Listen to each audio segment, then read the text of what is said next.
Good afternoon, everyone, and welcome to Grand Rounds. My name's Tom Fodden, I'm the chair and organiser of Grand Rounds, and I am delighted. I say that a lot, but I really am delighted that Grant Rodney and Paul Fettes are here to close the loop, I suppose. And I suspect this is not the end of this story, but it is perhaps the end of the beginning or the beginning of the end, whatever it was. But some time ago, long time ago, Paul, who I've known for a long time through sporting endeavours, just dropped me an email, said, do you want to come to a meeting about this idea I've got about doing something for Archie? And I had no idea who Archie was. I thought it was some dude, didn't know it was a charity, didn't know what it was about, and I didn't know what he wanted to do, but it turned out to be a fairly stupendous idea to climb every mountain in Scotland above 1,000 meters elevation back to back, and did I want to be involved? And from then I became involved in the ARCHIE process, but what I've done is a drop in the ocean compared to what these two gentlemen have done for the ARCHIE Foundation and for the Children's Surgical Unit here in Tayside. And they've been here before. They've spoken numerous times about the project, what the vision has been, and then some updates on the quite bonkers things that we've done in terms of climbing mountains and running around and doing marathons and painting statues and all sorts of things. And they're here again now to tell us what the culmination of all that is. And I suspect more to come in the future. So I think Grant Rodney is starting off and Paul Fettes said that. They're both anaesthetists here in NHS Tayside. I'm grateful to them for being here. I'm grateful for them to being the driving force behind all this. And I'm grateful to Grant for torturing me in the anaesthetic room of many years ago, teaching me how to hold open an airway. So thank you so much. Any questions, please put them in the chat. There'll be time at the end for chat and questions. Grant, away you go. Thank you. Thanks, Tom. It's a really kind introduction. And as a physician who, in many ways you might argue is far away from children's surgery and anesthesia, although we did have some fun in the anesthetic room those many years ago, Tom. Your enthusiasm and support for Archie, I guess there's a big sporting background, has just been tremendous over the years. And I think an interesting lesson around the challenges of the NHS is around the sort of fun and well-being aspect and how you both work and play, if you like. So yeah, tremendous. Thanks for the introduction. Yeah, really grateful Paul's joined me in a double act just to, as you say, Tom, to close some loops, but also there's never really an end. There's a beginning to an end or an end to a beginning, as you say. That was brilliantly put. So yeah, we're here just, and I'm going to, if you like, give the lead in to Paul to do the fun bit. I've just got to talk about really a quarter century of children's surgery in Tayside in our this beautiful city of discovery. And I guess some of these pictures kind of highlight that really. And I guess as I reflect on a career coming full circle and get a bit philosophical and think back and think forwards. So I'll just run through our historical journey, if you like, and then hand over to Paul for the children's theatre, the Archie, and some of those bits and where we're at and where we're going. So if I reflect back to those of you looking at the folk in the room, I'm not sure many date back to the DRI days in the mid-90s, and when I first arrived in Tayside. And children's surgery then was really very different to now. I calculated children might have surgery in 15 different sites within the 3 hospitals in Tayside, and this presented enormous challenges for staff in terms of skills and equipment. Children and adults were mixed all over our theatres and our recovery, and I'm sure as an adult you'd appreciate not too much fun being alongside of a unhappy child, and certainly vice versa. And these children's wards fed in a very impractical way into so many operating theatres around the region. It was certainly far from child-friendly in the modern sense that we know. There were no parent facilities, and overall, you'd have to say it was a pretty hostile environment compared with where we'd like to be today. And if I reflect where we've moved, so the dental clinic area 2A, some of you may know, up in the main outpatient area, was where dental exodontia or dental extractions took place. Essentially a clinic, there's the door, the entrance, a reception, no children's nursing staff or play specialists, certainly initially really a room where we anesthetized children. And that door on the right there led into the recovery, right adjacent to the reception area. And children would spill out and head home very quickly after procedures in various states of disarray. When this unit opened, it was at the forefront of things in terms of safety in the 90s, where dental anesthesia took place in dental practices, and sadly children died and came to harm in that setting. And so it moved into hospitals. But as we moved with time, it became apparent that as we journey through to where we are today, it was out of kilter with the sort of modern setting. And this is just a flavor of the current environment we occupy, really to lead into what Paul's going to say shortly. And so if we look back through that journey over the years, a number of changes happened. As I said, the DRI moved and we were able to at least bring children's surgery under an umbrella where pediatric medical and nursing care was present, which wasn't the case in the DRI. After much wrangling, we established a smaller group of anesthetists who would subspecialty deal with children, particularly for emergencies. And in the early noughties, moved towards dedicated lists rather than a child operated on, for example, for a hernia operation followed by a colectomy in an adult, so that at least we could collate the skills, the equipment, the staff into appropriate lists. Lead clinicians in the different surgical specialties were established, and a children's surgical user group.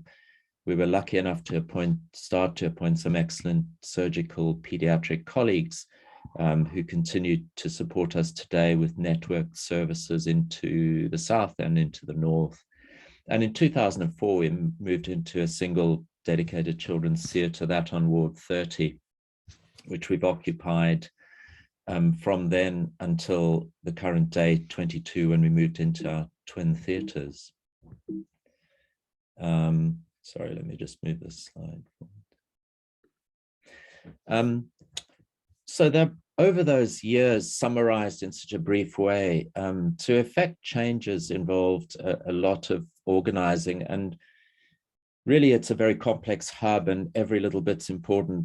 Anesthesia, I've put in the central there, in the center there, it isn't really, it's in and amongst and surrounded by all the groups that we need to deliver this. And it's why services are so fragile in many non-tertiary centers, because if you pull away little bits of this, you end up uncoupling the whole system. But our interplace with pediatric medical and nursing and all the surgical specialties, the ancillary support, the nursing staff, the dental outpatients, lay input, and the managers as well. Sorry, I'll go back to that. And I had overlaid this slide with what's obvious, that the child and the family is actually at the center of this, and the surgery and the surgeon, in fact, and we're all playing into attempts to deliver quality and safe surgery and outcomes. So to effect changes over those times is a bit of a battle at times. It seemed a no-brainer. It was a no-brainer to me and to many of us, but it's not always a no-brainer to everybody. So how do you do that? It's not always good enough just to say it's a no-brainer and it's obvious. And so it's a complex and often lengthy procedure, I find. And anyone who's tried to effect change in the NHS will, I'm sure, attest to that. So you have to tap into, and we did, the documents, the standards, and then a huge impact and importance of networking and peer review with colleagues. And if you work in the NHS, there can be frustrations. There can be significant roadblocks. There can be all sorts of reasons placed in your path as to why you can't do something. And sometimes it feels like you're banging your head against a wall or rolling a massive obstacle uphill. But what I would say is that if it's the correct cause, I think you just have to persist, and with the right collation of individuals and support across the group and the teams, it is possible to effect changes. So very briefly running through we had, and there are all sorts of documents from government, strategic, political, our colleges, and so on. So just a sample of these over the years, the Scottish government documents around health service provision, around strategic clinical networks back in the early 2000s, and then tapping into the wider spectrum of nursing, of surgery, and of course, Paul and my specialty of anesthesia, which dips into everything really. We've got our fingers in all these pies. So our guidance, which is updated annually, the National Confidential Inquiry into Perioperative Death focused on children's morbidity and mortality and was very helpful, as well as improvement in safety technology, which bloomed into the early sort of 2010s and so on, and that safety culture we moved towards.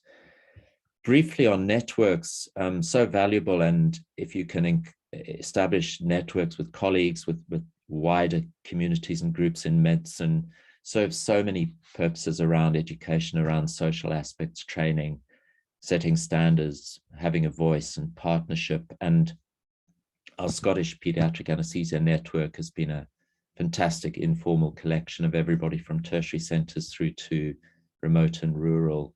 And the networks linking into peer review, and we were lucky enough to tap into our professional body peer review process, which is hugely helpful just to self-examine your systems and compare with others and share best practice and share experience. And we tapped into those, both our college-based systems and the Association of Paediatric Anesthesia systems. And our local peer review process way back in 2011, in fact, ran through a pathway which involves a self-assessment, a portfolio development, a sort of strengths and weaknesses assessment, followed by a peer review visit for a day, which is a fantastic opportunity, and we both received and led in other areas, with a report and feedback and then follow-up. And for Tayside in 2011, we were blatantly using this to advance our cause at the time. And it's very easy to tick some boxes and fix easily fixable standards or recommendations. You don't have equipment and guidelines and protocols updated, and those are easy to fix. But it also allowed a focus on much more strategic areas, like and long-term strategic. Our colleagues in ED needed to build an ED children's specific receiving area.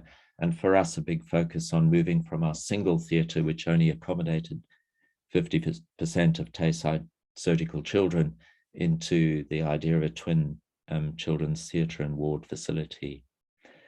And I'll just skirt through this because it is boring, but it is necessary in the sense of these kind of projects really do take some time. So way back from the nascence of a single theatre, through external reviews, through being prioritized into a capital plan in 2008, through the financial crash and impact then on capital building, through that peer review process, through then the exciting contacts with the ARCHIE Foundation charity. A further 3 years it took to 2014 to establish the formal partnership, the wrangling that went with that, to select a project, and then a capital money achieving process, which then itself involves a whole bunch of things, a huge project related team, an oversight board and structure, and which requires a tremendous amount of work into simply getting an initial agreement, feasibility, which needs signed off by the government. And in 2016, that was achieved through to an outline business case, a full business case, and just pre-COVID to start building. And at some point along that journey, somehow with some luck and fortitude, and you or we in this setting managed, I don't quite know when or how, but to sort of crest a wave and have establish a broad consensus across a range of this is going to happen, and let's have some fun and surf the wave. So the Children's Theatre Suite and where we are, and Paul will pick up shortly, is a twin theatre suite. This went into the capital project, that we would have an admission area, a 10-bed or space if you like, and more about that to follow.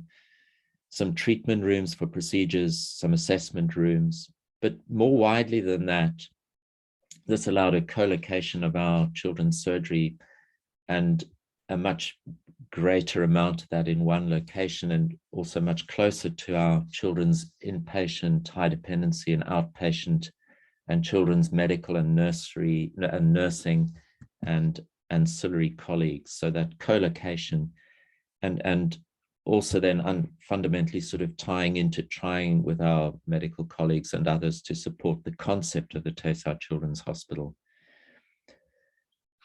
So the project required a huge number of subgroups and so many people involved, and far too many to thank, but a massive input from so many clinical colleagues and managerial and clerical.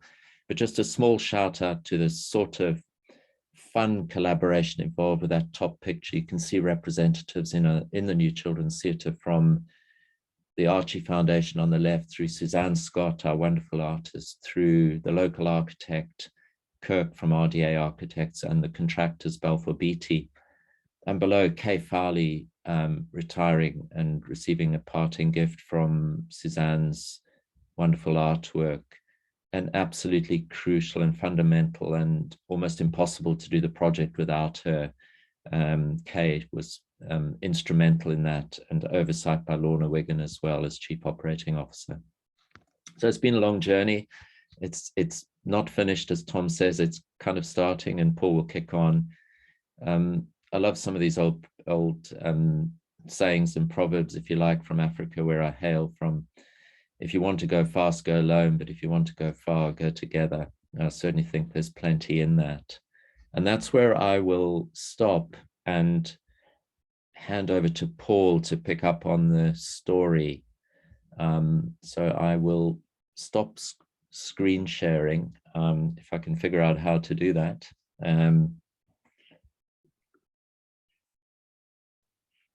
Paul can just start sharing. That's it. It's done. I'm stopped. It's all Okay. good. Thanks, Grant. Thank you.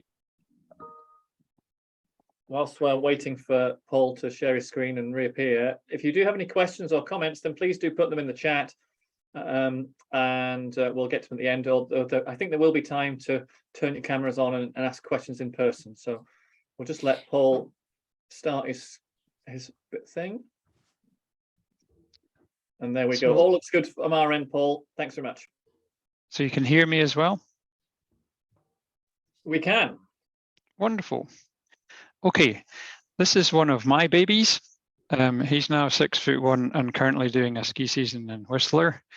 The Children's Theatre Suite is very definitely Grant's baby. So I feel a bit of an imposter talking about this, to be honest. This is Grant receiving the William Cullen Award in 2016. So this was for his work for Children's Surgical Services prior to the opening of what I think is a world-class children's theatre suite. And he had done so much even at that stage that he was a no-brainer for this award. And so he can take all the credit for pretty much everything to do with this. And he introduced ARCHIE to Tayside. I suppose I can take credit for the ARCHIE Mountain Challenge. It was my idea, the creation of this sort of mountain list of 130,000 metre mountains in Scotland. And it was a nice way to kick off ARCHIE fundraising campaign in Tayside. And so I had this idea of the 130 mountains and a relay, a man or human power relay overall, 130 of them on foot, bike, and in some places by kayak. And that's Tom in the middle there with his nice cycling gear on. This was us starting in the northeast corner at sea level in the Cromarty Firth, setting off, serenaded by one of our erstwhile colleagues as a paediatric nurse, Alison Geddes, pipes. We went over 130 mountains. This is Russell Duncan on the top of Anchellach. Jason Hardy on Anach Moore looking onto Ben Nevis. And this is June, remember. Colin Donald is running up a hill in Kintail here. And this is Tim Gummersall, who was a medical student here somewhere in the Ranach area. So after 2 weeks, we were able to rest and be thankful at the Rest and Be Thankful, and then head down to the to sea level at Loch Long to celebrate having completed a rather bonkers and wonderful challenge. And what was really nice about that was that it garnered quite a lot of interest and enthusiasm for ARCHIE within Tayside, and really helped to kickstart the fundraising campaign. And there was quite a lot of community spirit with that, and it spawned quite a lot of other projects as well, like ARCHIE into Space, as Tom had mentioned. I then sort of oversaw the writing of a book after that, and this book tells the story of, it describes the ARCHIES and it tells the story of that journey. I'm obviously rather biased, but it's a great book and it's still on sale, and you can buy it for £10 from the ARCHIE office, which is pretty amazing value for a nice hardback book with lots of pictures in it. And all of the money goes to the ARCHIE Foundation for ongoing projects. And I've got a QR code which I'll leave you with at the end if you'd like to buy it online. Don't buy it from Tom's link, which takes you to Amazon. Buy it from the ARCHIE link, and then all the money will go to ARCHIE. So the ARCHIE Mountain Challenge paled into insignificance compared to the Ooor WUllie Bucket Trail, which is a phenomenal endeavour. And created a huge amount of interest across Scotland, and had most of us trailing around Dundee and its environs, getting lots of photos with the various painted Ooor WUllies for an entire summer. It was quite a great tourist attraction for Dundee as well, and caused a huge amount of excitement and raised, I think it was about £0.8 million. So £800,000. Here's the Dreamcatcher in Old Ward 30, which was Suzanne Scott's. Grant has already mentioned Suzanne, and this was one of her ARCHIES, one of her Ooor WUllies. And so that was a really tremendous endeavour. So there's an awful lot of community spirit and fundraising activity. And then, of course, in the background, Grant was beavering away, driving this project forwards. And here is the sort of the location of the new Children's Theatre Suite in the sort of red block and circumference there at ground level opposite Ward 29, so the main children's theatre. So it's a lovely location, and part of the advantage of this is it helps promote Tayside Children's Hospital feel and function. So Tayside Children's Hospital is being promoted by this whole thing as well, which is a great endeavour. Part of what Grant drove was some hospital visits, so to discover best practice across the country, so visits to Plymouth, Portsmouth, Alderhay and Glasgow. And this helped enable the plan for the new theatre suite. And there was a lot of sort of public consultation as part of this, and lots of concepts were discussed. And this led to the design of the Children's Theatre Suite in a way that the function and the flow had been really thoroughly thought through and examined.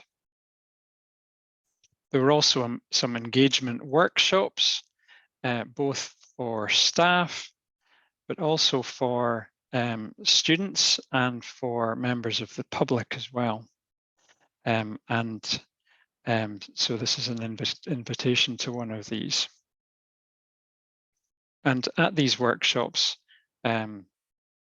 we and others met and thought about these things and discussed. Some of these things were in the Improvement Academy, and discussed things like layout, design, the artwork, working practice. So there was a huge amount of thought and background work that went on into designing the new children's theatre suite. Some of the more exciting stuff was thinking about the design of sky panels, ceiling panels, which are spread throughout the children's theatre suite, and also thinking about the design of doors. And so this is an actual door that's in the children's theatre suite now. Suzanne Scott was heavily involved, and her artwork is throughout the suite as well, and it really makes a huge difference to the feel and the attractive nature of the unit. So I said before that I think it's a world-class children's theatre suite, and I really think it is. It's just such an amazing template to work within. So this is the new entrance down by Ward 29. You enter, and here's Dreamcatcher again to welcome you. Before coming into, this is the reception desk and an admission area for the children, with Suzanne's artwork in the background. There are some treatment and assessment consultation rooms, which are brightly coloured and well decorated. And then there's a sort of journey down a corridor with a journey concept down to children's theatres itself. So this is a corridor. That's a sort of fisheye angle view. So that's a straight corridor which takes you down to theatres, and there's 2 children's theatres, as Grant has suggested, and this is one of the anaesthetics room. This is the space room with you can see the sky panel there on the ceiling, the spaceman, and a large wall that you don't get the impression of how big it is with decoration on the right side of the picture there. So when a child comes in and is sitting on the trolley there, they see all the artwork, and they don't see the sort of functionality behind, where we have the anaesthetic machine and cupboards and stuff. This is the other anaesthetic machine, other anaesthetic room, which has another panel and an Ooor WUllie hidden in a submarine there. And then this is one of the few rooms in the suite which isn't decorated with beautiful artwork, because this is an extremely functional theatre built to modern standards, and with the nice addition of windows and light. Although since this photo was taken, there's been some sort of blurring out so that you can't see in so well. So there's some etching on the windows.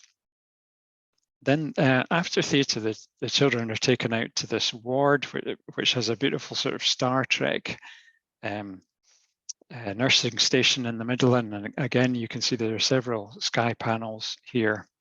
And this is 2 sort of cubicle rooms, which can be closed off and can be used for upset kids, autistic kids, or for immunodepressed kids as well. But that was without it's people that make an environment, isn't it? So here are the nursing staff on the day that prior to the theatre suite opened, and on the Friday before the theatre suite opened, we ran some simulations, and we had a parent and child help with that, and we also had we ran some standard theatre cases just to see how they would go, and we also ran some emergencies.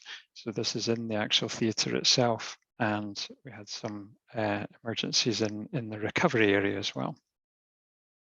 So that was very helpful to try and ensure that we could detect any teething problems, and that was quite a healthful process, and it also was quite a nice team building project as well. So here's the team. I know that Jamie McLean, who's recently retired but has worked in the Children's Theatre Suite for a number of years in paediatric orthopedics. He's third from the right there, and I know he's watching this today. So hi, Jamie. So there we are. That's a world-class, hi, Jamie, a world-class theatre suite. And so what next? Well, it's important for us to remember how far Grant has brought us and to enjoy this amazing complex. It's really wonderful. Of course, there was a pandemic during the development of this, and we opened sort of on the back of that. It caused some delays, I suppose, which were inevitable, but we're now recovering from that and really now up to the capacity that we were pre-COVID and working on increasing more. And so that, of course, has implications on workforce, and we are currently still working on expanding work, particularly unscheduled work, and trying to ensure that most of the operations that are done on children in Ninewells and Tayside are done in the Children's Theatre Suite, and really to maximise the usage of this wonderful facility.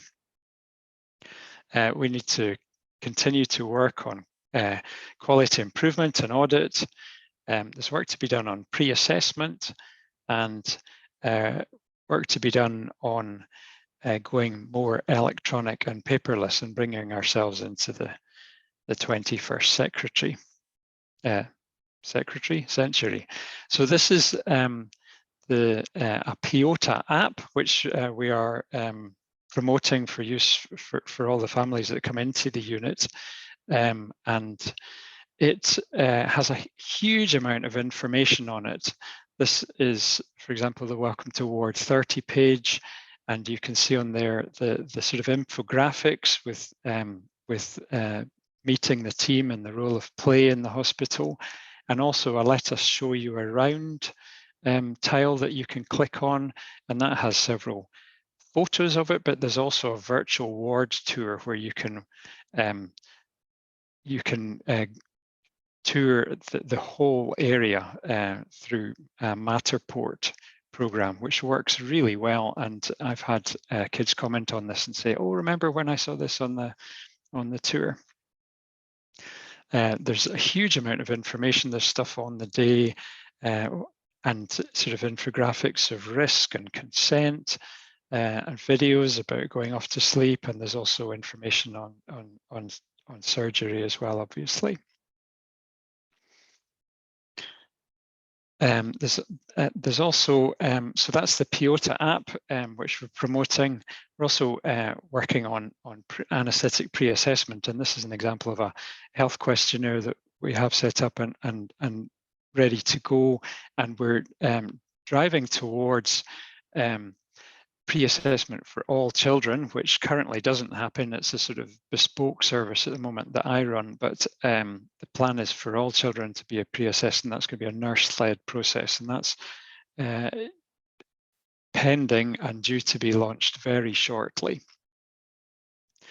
So that's in plan. And so this is a theatre ticket, and one of the main messages here, we get some beautiful feedback from children, but one of the main messages here is stay brave and never give up, and that's something that's been very close to Grant's heart. This is the etching in the theatre windows that I was discussing, and you may see some theatre caps there that have been printed with that bird logo on the side of them. So personalized theatre caps, which are a bit more environmentally friendly than disposable caps. And there's plans for theatre scrubs, which are in the process of being made at the moment. And Lisa Stephen, one of our surgeons, is sporting a sample of that in the middle of the group in the bottom right there. And I suppose when you have a world-class facility like this, it's quite nice to recognize that achievement. And this is Jonathan. I've forgotten Jonathan's second name, Grant, but he's the architect.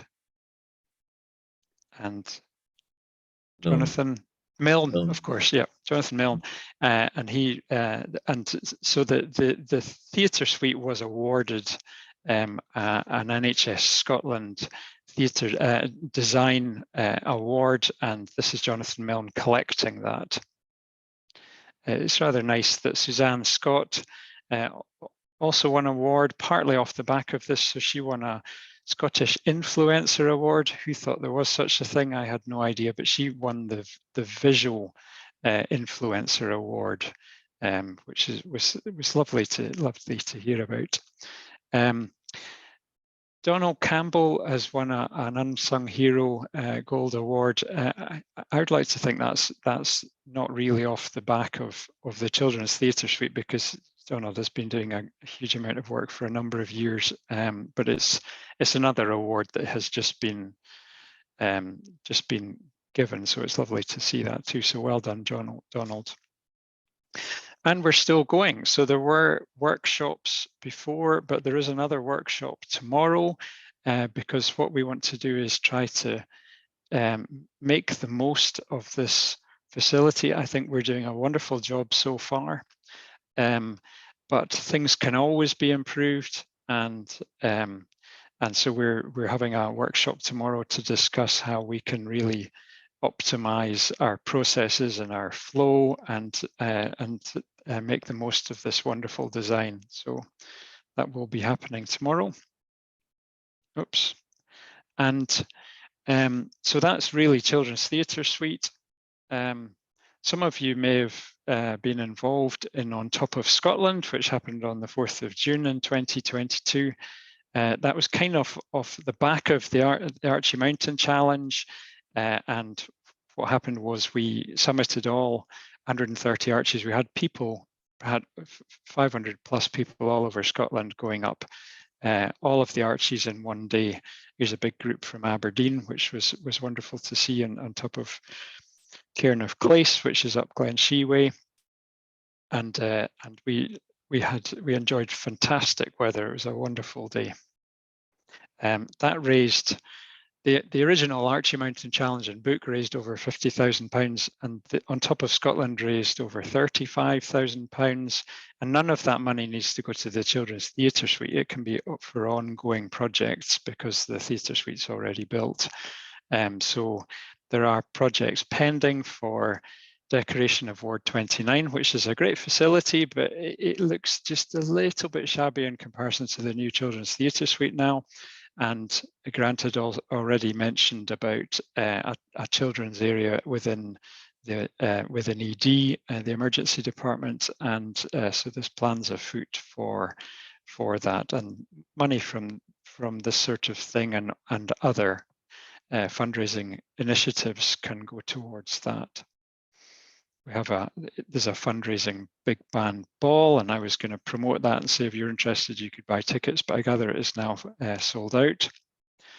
And I'm just going to finish by just reminding you that if you'd like, it makes a great Christmas present or any other present for anyone that's at all interested in the outdoors. And if you'd like to buy the book, then you can buy it direct from Archie in their office in the main entrance foyer, or you can download it via that QR code, and it's £10, which all goes to a good cause. So that's all I have to say, and Grant and I are very happy to answer any questions. Brilliant. Thanks so much. I have my book here on my bookshelf behind my head for every time I'm presenting this, and I do go back through and read the experiences that we had. Is it really 8 years ago? But it really is 8 years ago, and it's a fantastic thing. Every single member of my family has a copy of this book for Christmas, and they're probably going to get a second one, to be honest. And the photographs of us look like very much younger versions of ourselves, but that's the passage of time, isn't it? apologies for putting on the Amazon link. Go to this link, not the Amazon one. Don't line Jeff Bezos's pockets when you could line Archie's instead. Any questions from anybody? Any comments? Anything they'd like to bring up? There are some questions. There were some comments in the chat. I don't know, Grant, if you want to perhaps just touch on the artwork vinyl graphics thing, just to, as Nikki Conway had said, what happens to all the beautiful artwork when it needs a refresh? You've already thought of that. Yeah, I did reply in there. Did I reply just to Nikki then? Or... No, it came to everyone. Just perhaps it was just okay. YouTube doesn't see the chat, so I'm just right. thinking of when if anyone's watching on YouTube later. Yeah, no, Nikki asked a very valid question, and with the rough and tumble of daily, NHS practice, it's something I do worry about. The paintwork is sort of non-scratch material. I forget what it's called. The artwork it's a huge expanse. It was impossible. Some of the front reception, the wooden tree was hand painted. It takes hours. So the artwork is a created and then printed in a massive vinyl. So it is possible to touch that up and to replace it relatively cheaply.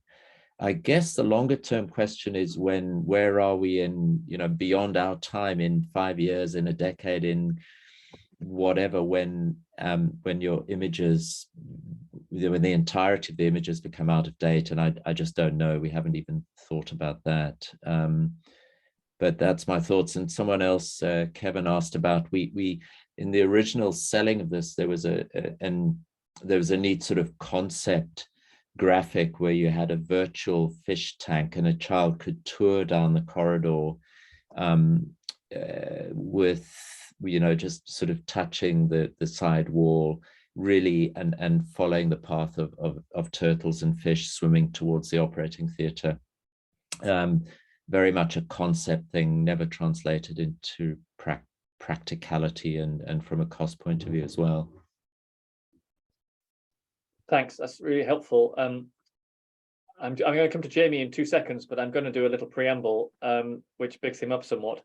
That my son, one of my sons, required the services of the paediatric orthopedic surgeons, Jamie being one of them, and has had 3 or 4 operations down in what was the old unit. And I just want to say that despite it being old infrastructure, the efforts made to welcome children shouldn't go underestimated. I mean, my kids grew up being around hospitals, but even still, they still comment now. He's 17 and about to go to university, but he still comments about how it wasn't scary. It was how well he was supported. But I think if he were to go back again now, and he was still, 5, 6, 7, it would be a very, very different experience. So I was going to ask Jamie, given that he's here, what his experience of the new unit is like, having spent a long time operating in the older, DRI and then in the old thing. What difference does it make to the surgeons? Because obviously the children are the heart of this, but the surgeons are the ones doing the work. And what difference has it made to you?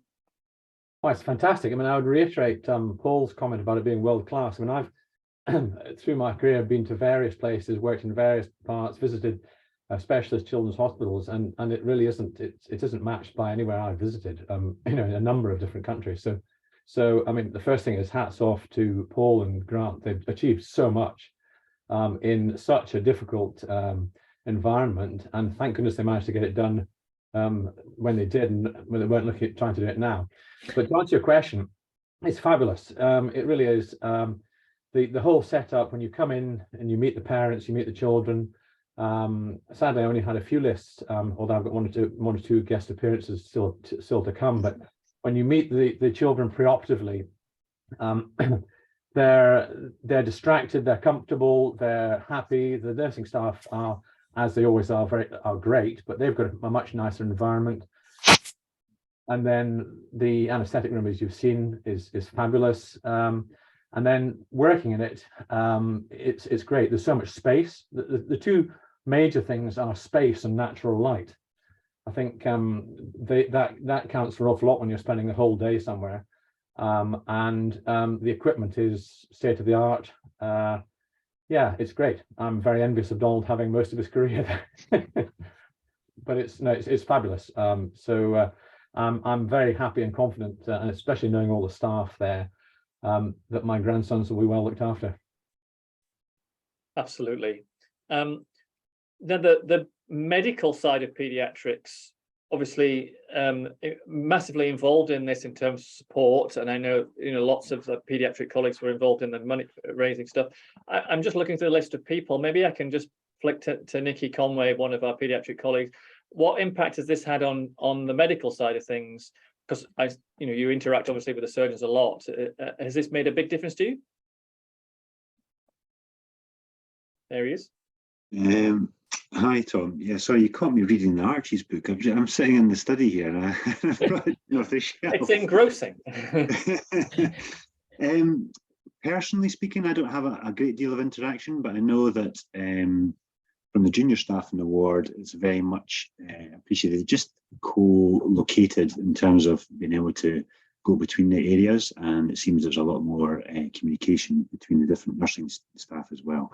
But it's still quite early days, I think, and to be honest, I think we're still learning how it's going to work.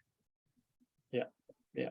And I was struck by Grant's opening slides about the number of different sites on which paediatric services were delivered in the 90s when you first got here, Grant. I got here 2003, so at least we're all on one site. Amazing that, but even still, at the surgical ward and the medical ward, another bit all spread around, and it just doesn't, we all know how that just the walking around, the time spent apart, different teams, different people really does impact on patient care. From the medical side, it's boarding, boarding out with your own ward really has a massive impact. So I think this co-location is what an amazing thing. And here's a question. Sorry.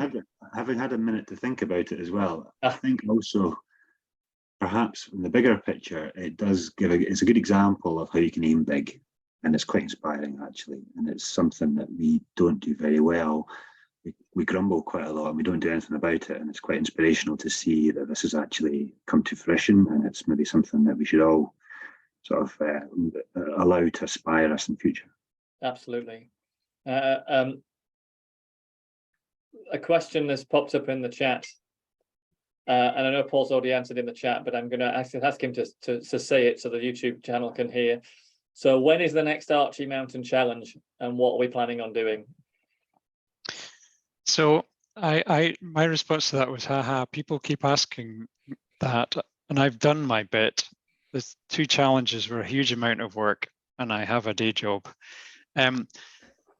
So after the initial challenge, I kind of felt, to put it really to bed, I needed to write a book, and it took me a year to get around to that, partly because I'd had a bit of a head injury, but partly just because it was a lot of work, even though I didn't write most of it. Most of it's written, it's sort of edited together, the accounts of people that were there on foot at the time.